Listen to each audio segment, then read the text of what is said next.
Nagpapa-importante ka rin, ano? Uy!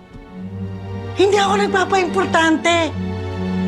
Importante talaga ako. Hindi ka na nga kailangan ni Rigor. Pinagsisiksikan mo pa yung sarili mo sa kanya. Pakinggan mo nga yung sarili mo. Sino ba nagsisiksik ng sarili niya sa bahay na to? Kung hindi naman dahil dyan sa dinadala mo, palagay mo, andito ka pa? Eh, nandito ako. Saka dito ko papanganak, saka papalakihin ang baby namin ni Rigor. Saka para lang alam mo, ha? Ito na ang bahay ko. Gaya nga ng sabi mo noon, hanggang kailan? Hindi ako aalis dito!